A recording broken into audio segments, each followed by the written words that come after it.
Hello बच्चों, कैसे हो आप सब। चलिए, तो आज जैसा मैंने बेटा आप लोगों को बताया था कि आज जो भी बच्चे जेईई और नीट की तैयारी करना चाहते हैं और फिजिक्स जिनके लिए एक बहुत ही टफ सब्जेक्ट लगता है और रहा है आज तक की डेट में, तो उनके लिए बेटा हम फिजिक्स के को एकदम ही सिंपल करने जा रहे हैं।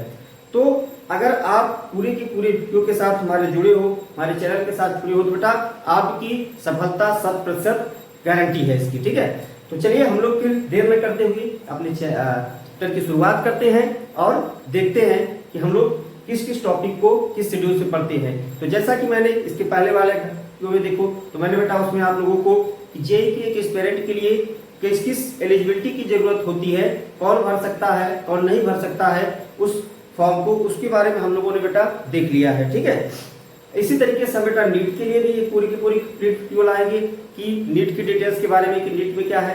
फिर उसके साथ साथ हम लोग कॉलेज की रैंकिंग को भी देखेंगे कि किस रैंक तक आपको कौन सा कॉलेज अलॉट होता है। ठीक है, तो चलिए आज हम लोग शुरुआत करते हैं। जो सबसे मुश्किल है आपके फ्लूइड मैकेनिक्स का है। ठीक है, इसका बेटा नाम है हमारा फ्लूइड मैकेनिक्स।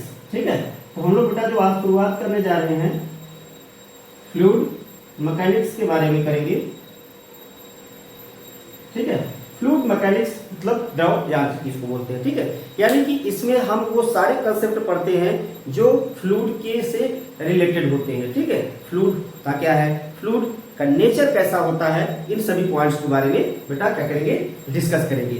ठीक है, तो चलिए, यानी कि पानी, फ्लूइड मतलब क्या होता है, फ्लूइड मतलब बेसिकली अगर फ्लूइड वर्ड कहीं आपको बोला जा रहा है तो आप इतना मत समझोगे फ्लूइड का मतलब क्या है, we are studying about water and air. ठीक है, वाटर और एयर को ही हम लोग क्या करते हैं, बेसिकली फ्लूइड में कंसीडर करते हैं। ठीक, तो हम लोग पूरी की पूरी इस चैप्टर में जो बेटा है वाटर यानी कि कोई भी लिक्विड है, लिक्विड किस किस फंक्शन को कैसे किस स्टेज पर क्या परफॉर्म करता है इसके बारे में डिस्कस करेंगे। और इसके साथ साथ एयर का क्या इफेक्ट होता है, एयर ड्राइव क्या होता है। ठीक है, सारे के सारे कंसेप्ट को इसमें डिस्कस करेंगे। उसके साथ साथ हम बेटा जेईई और नीट के क्वेश्चंस भी करेंगे, जिससे आपकी सिलेक्शन की जो चांसेस है वो 100% हो जाएगी। ठीक है, तो चलिए फिर शुरुआत करते हैं देर न करते हुए।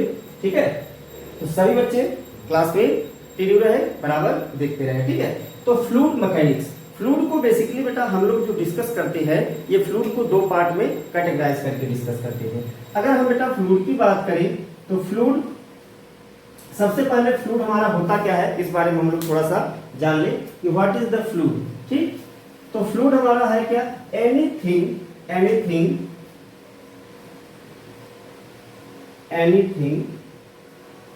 that can flow, वो सारी चीजें जो आपकी फ्लो हो सकती हैं, प्रवाहित हो सकती हैं, रह सकती हैं, उनको हम लोग क्या बोलते हैं बेटा, फ्लूइड बोलते हैं। ठीक है, अब फ्लूइड में बेसिकली हम लोग जो इस तरह में डिस्कस करेंगे वो बेटा डिस्कस करेंगे आइडियल फ्लूइड के बारे में। तो हमारा आइडियल फ्लूइड होता क्या है, तो आइडियल फ्लूइड के बारे में थोड़ी सी बेटा पॉइंट्स को हम लोग यहाँ पे देख लेते हैं कि what is the ideal fluid. तो आइडियल फ्लूइड के बारे में अगर बेटा बात करें तो द फ्लूइड दैट इनकम्प्रेसिबल, ऐसा फ्लूइड जो इनकम्प्रेसिबल हो। ठीक है, इनकम्प्रेसिबल को क्या होता है, सिंपलिटी। इनकम्प्रेसिबल का मतलब होता है कि आप उस पर लगाने पर उसकी volume, density sir change, mass change ना हो। ठीक है, and other is the non viscous.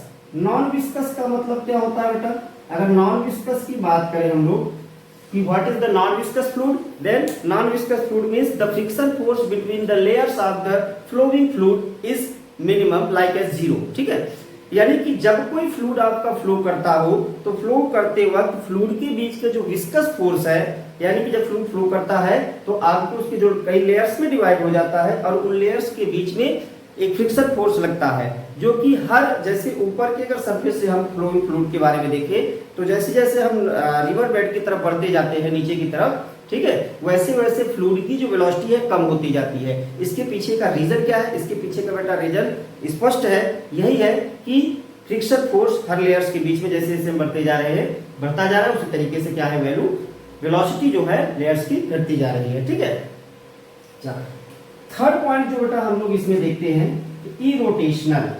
Irrotational means क्या होता है, तो इरोटेशनल की बेटा बात करें तो इरोटेशनल का मतलब होता है कि जैसे अगर कोई फ्लूइड आपका इस तरीके से ऐसे फ्लो कर रहा है, यानी कि पानी बहते हुए जा रहा है, हमने यहाँ बीच में एक सॉलिड रख दी, तो फ्लूइड आने के बाद कुछ इस तरीके की फंक्शन को परफॉर्म करने लगता है, कैसे दिखाने लगता है, तो ये कंसेप्ट बेटा क्या है, ये नहीं होना चाहिए। तो सबसे पहले हमने डिस्कस किया इसमें कि आइडियल फ्लूइड के बारे में। तो आइडियल फ्लूइड हमारा क्या होता है, ऐसा फ्लूइड जो कि इनकम्प्रेसिबल हो, नॉन विस्कस हो एंड इरोटेशनल हो। ये तीनों पॉइंट्स क्लियर हैं। चलिए, तो इनके हालांकि ये आपकी एग्जाम के पॉइंट ऑफ इंपॉर्टेंट नहीं है, ठीक है, लेकिन हाँ, क्योंकि हम लोग चैप्टर स्टार्टिंग से पढ़ रहे हैं, जैसा कि मैंने बताया भी है कि हमारा जो बेसिक स्टूडेंट भी है उसको भी, और जो एक हमारा ड्रॉपर स्टूडेंट है, ठीक है, उसको भी पढ़ने में कोई दिक्कत नहीं होगी, ठीक है। तो चलिए बेटा, इसके बाद फिर हम लोग अपने मेन टॉपिक को स्टार्ट करते हैं, ठीक है। तो फ्लूइड मैकेनिक्स यानी कि पानी को, बेसिकली हम अभी पानी को बोल रहे हैं, फ्लूइड को, ठीक है। पानी को हम लोगों ने क्या किया, दो भागों में कैटेगराइज कर दिया। दो भागों में कैटेगराइज कर दिया मतलब क्या है कि फ्लूइड को हम लोग दो पार्ट में इस तरीके से पढ़ते हैं। एक हाइड्रोस्टैटिक में, क्या है, एक है हमारा हाइड्रोस्टैटिक, ठीक है, और दूसरा जो है हमारा हाइड्रोडायनेमिक है। हाइड्रोस्टैटिक एंड हाइड्रोडायनेमिक होते क्या क्या है, इनके बारे में अगर हम थोड़ा सा बात करें, हाइड्रोडायनेमिक्स एंड हाइड्रोस्टैटिक्स, ठीक है। तो हाइड्रोस्टैटिक का मतलब ये होता है बेटा कि हाइड्रो में आप इतना समझ लो, वाटर के बारे में बात की जा रही है। जब कोई फ्लूइड रेस्ट में रहते हुए जिस फंक्शन को परफॉर्म करता है, तब उसकी फंक्शन की स्टडी को हम लोग बेटा हाइड्रोस्टैटिक स्टडी बोलते हैं, ठीक है, या हाइड्रोस्टैटिक में उसको क्या करते हैं, स्टडी करते हैं। लेकिन बेटा अगर हम लोग बात करें कि अगर कोई एक फ्लूइड फ्लो कर रहा है, जैसे पानी बह रहा है, ठीक है, बहता हुए पानी के बारे में अगर हम लोग बात करें, तो उस समय जो हमारा फ्लूइड की स्टडी होती है उसको बेटा हम लोग हाइड्रोडायनेमिक में बोलते हैं, ठीक है। तो ये क्लियर है हाइड्रोस्टैटिक क्या है और हाइड्रोडायनेमिक क्या है। यानी कि अगर हम रेस्ट की कंडीशन में रहते हुए किसी फ्लूइड के बारे में स्टडी करते हैं, तो वो हमारा क्या बोला जाता है बेटा, वो हमारा हाइड्रोस्टैटिक का पार्ट है, ठीक है। लेकिन अगर हमारे बहते हुए फ्लूइड, जैसे हम लोग प्रिंसिपल ऑफ कंटिन्यूटी हुआ, हमारा बर्नौलीज प्रिंसिपल हुआ, ठीक है, स्पीड ऑफ रिफ्लक्स हुआ, वेंचुरी मीटर हुआ, स्टोक्स लॉ हुआ, ठीक है, हालांकि स्टोक्स लॉ में तो ऑब्जेक्ट पड़ता है, ठीक है, और स्टोक्स लॉ के बाद हमारा टर्मिनल वेलोसिटी हुई। इन सब पॉइंट्स को जो बेटा हम लोग डिस्कस करते हैं वो हमारे हाइड्रोडायनेमिक्स में आते हैं। पास्कल हुए, आर्किमिडीज हुए, सर हुआ, बेसिकली ये सब हमारा क्या है, पार्ट, इसके पार्ट है बेटा, ये हमारे हाइड्रोस्टैटिक के पार्ट है। तो हम इसको, आज हमारा फर्स्ट लेक्चर है, तो फर्स्ट लेक्चर में इस चैप्टर का, ठीक है, फर्स्ट लेक्चर है ये, तो फर्स्ट लेक्चर में हम लोग बेटा स्टार्ट जो करेंगे, तो आज का हमारा जो बेसिकली टॉपिक है वो है प्रेशर, ठीक है। तो हम लोग क्या करेंगे बेटा, प्रेशर से आज स्टार्ट करेंगे, जो कि हाइड्रोस्टैटिक का पार्ट है, ठीक है। तो हाइड्रोस्टैटिक में हम लोग क्या करते हैं, शुरुआत करते हैं बेटा, ठीक है, यहाँ से। तो चलिए, तो फ्लूइड, तो हम लोगों ने सबसे पहले देख लिया कि फ्लूइड हमारा क्या है, ठीक। ध्यान को मत भटकाइए, ध्यान को केंद्रित करके रखिए, ठीक है, और क्योंकि ध्यान भटकाने वाले बेटा जीवन में आपको बहुत लोग हैं, ठीक। बस केवल आपको अपने बारे में सोचना है, अपनी सफलता के बारे में सोचना है, and you can sacrifice everything that comes in the path of your success, ठीक है। जो भी आपकी सफलता के रास्ते में आ रहा है उस सभी का आप क्या करो बेटा, त्याग कर दो। तो सबसे पहले बेटा हम लोग बात करते हैं प्रेशर के बारे में, ठीक है, कि प्रेशर क्या है, व्हाट इज द प्रेशर, ठीक है। तो प्रेशर बेटा हमारा दो तरीके का होता है, ठीक है। एक हमारा होता है एटमॉस्फेरिक प्रेशर और एक होता है हमारा इलेक्ट्रोस्टैटिक प्रेशर, ठीक है। एटमॉस्फेरिक प्रेशर के बारे में हम लोग सबसे पहले यहाँ पे बात करने जा रहे हैं, ठीक है। प्रेशर को से बेसिकली फार्मूले तो आप लोग क्लास 6 से 8 से पढ़ते आ रहे हो, लेकिन आज हम लोगों का जो प्रेशर का है कंसेप्ट, उसको थोड़ा सा हम लोग बहुत ही अच्छे से क्लियर करेंगे, जिसके बाद आपका एक भी डाउट इसमें नहीं रह जाएगा। तो सबसे पहले जो बेटा हम लोग प्रेशर में बात करते हैं, प्रेशर क्या है हमारा, तो एटमॉस्फेरिक प्रेशर के बारे में हम लोग बात करेंगे। इसके बारे में बात करेंगे बेटा, सबसे पहले हम लोग बात करेंगे एटमॉस्फेरिक प्रेशर के बारे में। Then what is the atmospheric pressure, ठीक है, the pressure applied by the atmosphere, ऐसा प्रेशर जो एटमॉस्फेयर द्वारा यानी कि हमारा जो सराउंडिंग है, एनवायरनमेंट है, उसके द्वारा जो प्रेशर लगता है उसको हम लोग बेटा क्या बोलते हैं, एटमॉस्फेरिक प्रेशर बोलते हैं। ठीक है, तो द प्रेशर, इसको आप लिख सकते हो यहाँ पे, the pressure applied by, the pressure applied by the atmosphere. ठीक है, अच्छा, एटमॉस्फेयर यानी कि एटमॉस्फेयर के द्वारा जो प्रेशर अप्लाई किया जाता है उसको हम लोग क्या बोलते हैं, एटमॉस्फेरिक प्रेशर बोलते हैं। अच्छा, आप धरती पे इस अर्थ की सरफेस पर जितने भी चीजें आप देखते हो कि स्टेबल रुकी हैं, ठीक है, यानी कि अर्थ के सरफेस पर एग्जिस्ट कर रही हैं बिना किसी हरकत को किए, बिना उछल कूद मचाए हुए। ठीक है, जैसे हम आप सभी इस दुनिया में जितनी भी चीजें आपको दिखाई देती है, आप देखते हो ना कि हम लोग अर्थ पे खड़े हैं, तो हम बेसिकली क्या बोलते हैं, किस वजह से हम अर्थ पर हैं, तो आप बोलते हो क्योंकि अर्थ की ग्रेविटी क्या करती है, इसको अपनी तरफ खींच रही है हमको, जिसकी वजह यानी कि एक फोर्स अप्लाई कर रहा है अर्थ की ग्रेविटी, ग्रेविटेशनल फोर्स, जिसके कारण हम क्या कर रहे हैं बेटा, रुके हुए हैं। ठीक है, यानी कि अर्थ के सरफेस पर है। लेकिन अगर आप देखो वही चीज एक स्मोक के बारे में देखो और डस्ट के पार्टिकल्स को छोटे छोटे देखो, जिनको टिंडल इफेक्ट भी बोलते हैं। ठीक है, आगे डिस्कस करेंगे सारे पॉइंट को। तो ये क्या करते हैं, क्या इन पर ग्रेविटी नहीं लगती? तो आप बोलोगे बेटा, कंफ्यूज तो हो जाओगे थोड़ा सा कि हाँ भाई ग्रेविटी तो लगनी चाहिए, लेकिन स्मोक जो है, धुआं जो होता है हमारा ऊपर जाता है, तो ग्रेविटी लगती है तो उसको रुकना चाहिए। अच्छा, पूरा ऊपर भी नहीं जाता, ऐसा नहीं कि स्पेस में चला जाए। ठीक है, तो होता क्या है, इसी को हम लोग बोलते हैं एटमॉस्फेरिक प्रेशर। एटमॉस्फेयर क्या करता है, छोटे से छोटे पार्टिकल से लेकर बड़े से बड़े पार्टिकल के बीच में क्या करता है, एक फोर्स अप्लाई करता है। ठीक है, उसी फोर्स को हम लोग क्या बोलते हैं, प्रेशर को एटमॉस्फेरिक प्रेशर बोलते हैं। इसी के कारण हमारे जो छोटे छोटे डस्ट के पार्टिकल हमारे अर्थ के सरफेस पर टिके होते हैं। ठीक है, स्मोक भी ऊपर जाकर के क्या होता है कि हाइट पर रुक जाता है। अच्छा, कंसेप्ट बेटा यहाँ पे ये है कि अगर आप सपोज करो कि एटमॉस्फेरिक प्रेशर कंटिन्यूसली डिक्रीज होना शुरू कर दे, कम होना शुरू कर दे, अभी हम बात करते हैं कितना होता है। ठीक है, तो होगा क्या कि ये डस्ट के पार्टिकल धीरे धीरे धीरे धीरे धीरे धीरे धीरे क्या होंगे, ऊपर उठना शुरू होंगे। और जब ऊपर उठना शुरू होंगे तो आपके अर्थ के इस पर ऊपर एक स्टॉर्म जैसी कंडीशन जनरेट कर देंगे। ठीक है, यानी कि एक आंधी तूफान जैसी वैल्यू आने लगेगी। ठीक है, अच्छा, इसकी जो मेजरमेंट की बात करें बेटा, तो मेजरमेंट हम लोग कैसे करते हैं, तो मेजरमेंट के लिए हम लोग देखते हैं कि हम लोग बोलते हैं इसका जो प्रेशर होता है हमारे अर्थ के सरफेस पर, वो होता है 760 millimetre of HG column, HG column. ठीक है, या फिर 76 सेंटीमीटर ऑफ HG कॉलम, या इसी को हम लोग बोलते हैं, इसी को हम लोग ये भी बोलते हैं 0.76 मीटर ऑफ HG कॉलम। तो आप लोग ये वर्ड तो देखते होंगे कि HG कॉलम, HG कॉलम, भाई HG का मतलब क्या है, मरकरी कॉलम। तो ठीक है, ये क्या होता है, मरकरी कॉलम।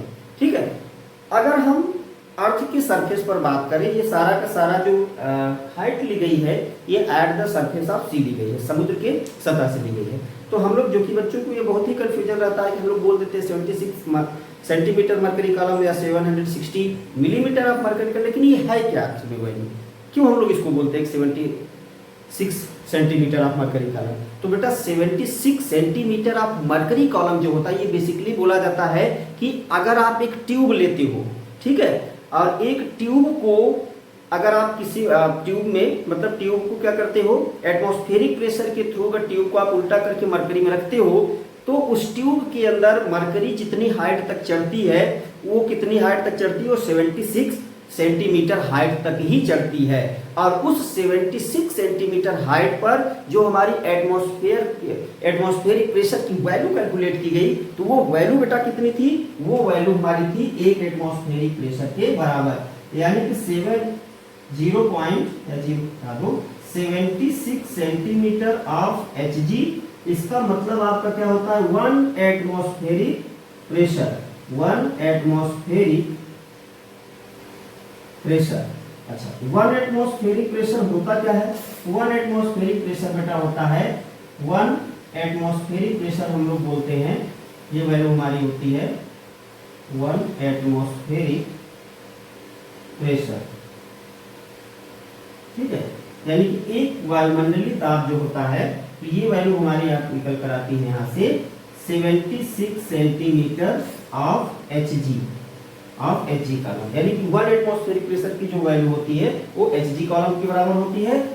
और 1 एटमॉस्फेरिक प्रेशर होता कितना है, इसको कैलकुलेट किया गया बेटा, तो 1.013 इंटू 10⁵ न्यूटन पर मीटर स्क्वायर या फिर पास्कल। ठीक है, पास्कल को शॉर्ट में हम लोग पीए से भी डिनोट करते हैं। अच्छा, ये वैल्यू आप लोग लेते हो, कभी कभी आप डायरेक्ट ये वैल्यू भी लिख लेते हो, तो इसमें कोई इफेक्ट नहीं होता। ठीक है, कोई बहुत ज़्यादा इफेक्ट इसका नहीं है, क्योंकि 1.01 क्या है, एक अपने आप में बहुत छोटी वैल्यू है। ठीक है, 0 पॉइंट के बाद जो 013 है। ठीक, तो ये तो हमारा एटमॉस्फेरिक प्रेशर का कंसेप्ट हुआ। ये चीज़ आपका टॉरिशेली ने भी एक्सपेरिमेंट करके बताया था। अब हम लोग अपने एक्चुअल पॉइंट पर आते हैं, जो हमारा हाइड्रोस्टैटिक प्रेशर है। ठीक है, तो हाइड्रोस्टैटिक प्रेशर के बारे में अगर हम लोग बात करें बेटा, ये तो एटमॉस्फेरिक प्रेशर हो गया। अब दूसरा हम लोग देखते हैं हाइड्रोस्टैटिक प्रेशर। हाइड्रोस्टैटिक प्रेशर जिसको आप लोग अभी तक पढ़ते आए हैं। देखो, आप लोगों ने सॉलिड के बारे में पढ़ा होगा कि कहीं प्रेशर का हम अप्लाई करते हैं तो प्रेशर बेसिकली हमारा होता क्या है बेटा, प्रेशर होता है हमारा force upon area. I know that कि ये चीज़ें आप लोगों को पता है और इतनी चीज़ें आप लोग ये जानते भी होंगे। ठीक है, तो लेकिन अगर हम यही चीज़ बेटा हम फ्लूइड की बात करें कि जब किसी फ्लूइड पर प्रेशर अप्लाई किया जाता है या फ्लूइड पर प्रेशर अप्लाई करता है, किसी ऑब्जेक्ट के ऊपर फ्लूइड प्रेशर अप्लाई करता है, तो वो बेसिकली परपेंडिकुलर फोर्स अप्लाई करता है। किस तरीके का फोर्स अप्लाई करता है, परपेंडिकुलर फोर्स अप्लाई करता है। अच्छा, तो यहाँ पे जो हम लोग प्रेशर की वैल्यू बेटा बोलते हैं, ये प्रेशर होता है हमारा परपेंडिकुलर फोर्स अपॉन एरिया। ठीक है, perpendicular force upon area, F ये क्या है, इसको हम लोग बोलते हैं परपेंडिकुलर फोर्स, और ये हमारा क्या है, एरिया। यानी कि ये कितने एरिया तक हमारा परपेंडिकुलर फोर्स लग रहा है, उसी को हम लोग क्या बोलते हैं, प्रेशर बोलते हैं। अच्छा, इस फोर्स को हम यहाँ पे यानी कि फ्लूइड मैकेनिक्स में एक नए वर्ड से भी डिनोट करते हैं, इसको बोलते हैं हम लोग थ्रस्ट। ठीक है, इसको किस नाम से जानते हैं बेटा, थ्रस्ट। तो बेसिकली आप ये भी लिख सकते हो कि जो हमारा प्रेशर होता है फ्लूइड मैकेनिक्स में, तो प्रेशर क्या होता है, वो होता है थ्रस्ट अपॉन एरिया। ठीक है, ये तो बहुत सिंपल सा फार्मूला है, इसमें कोई बहुत ज़्यादा आपको दिमाग लगाने की जरूरत नहीं है। तो प्रेशर हमारा बेसिकली बेटा होता क्या है, थ्रस्ट अपॉन एरिया। यूनिट वगैरह की अगर हम लोग बात कर रहे हैं इसकी, तो यूनिट इसकी आती है हमारी न्यूटन पर मीटर स्क्वायर और पास्कल। ठीक है, अगर दूसरे शब्दों में बात करें बेटा इसकी डायमेंशन की, तो डायमेंशन इसका क्या हो जाएगा, तो डायमेंशन न्यूटन का डायमेंशन यानी कि फोर्स का डायमेंशन ml⁻² होता है और मीटर का l स्क्वायर। एक l से l कैंसिल हो जाएगा, ml-1 t⁻²। ये क्या है हमारा, ये इसका डायमेंशन है, किसका, प्रेशर का। अब ऐसा क्वांटिटी की बात कर लें, क्वांटिटी कैसी है, तो ये बेटा क्या है, इसकी क्वांटिटी है, ये स्केलर क्वांटिटी है, क्योंकि ये डिस्ट्रीब्यूटेड होता है डायरेक्शन में, तो स्केलर क्वांटिटी। अब स्केलर क्वांटिटी है तो इसकी डायरेक्शन की तो कोई जरूरत ही नहीं है भाई, डायरेक्शन उसको जो मिलती है जो वेक्टर होता है। ठीक है, अब स्केलर वालों को कोई बस जिंदगी जी रहे हैं, क्यों जी रहे हैं पता ही नहीं। ठीक है, और लेकिन अगर आपकी जिंदगी में डायरेक्शन है कि किस डायरेक्शन में जीना है, तब तो आप क्या कर सकते हो बेटा, उस चीज को प्राप्त कर सकते हो। ठीक है, यानी कि आपको अगर मंजिल अपनी पता है, तब आप उस मंजिल की दिशा में क्या करोगे, काम करोगे। ठीक है, अगर मंजिल ही नहीं पता है तो ऐसे जीते रहो, इंसान भी जी रहे हैं, जानवर भी जी रहे हैं, सब लोग जी रहे हैं। ठीक, एक दिन मर जाएंगे, कोई पता नहीं चला कब कौन पैदा हुआ, कौन मर गया। ठीक है, तो आज बेटा क्या करते हैं हम लोग, बहुत ज़्यादा, क्योंकि ये बहुत बेसिक सा पॉइंट्स है। अब इस वीडियो को हम लोग, क्योंकि अभी वीडियो हम लोग बहुत छोटे छोटे वीडियो लेकर चलेंगे, तो यहाँ पे हमने केवल एटमॉस्फेरिक प्रेशर को और हाइड्रोस्टैटिक प्रेशर को डिस्कस किया है। कल सेकंड जो लेक्चर होगा इसका, वो बेसिक से ऊपर होगा। ठीक है, जेई और नीट लेवल का होगा, ये तो बहुत बेसिक लेवल का था हमारा। ठीक है, तो जेई और नीट लेवल का कल बच्चों हम लोग देखेंगे, उसमें वेरिएशंस को देखेंगे और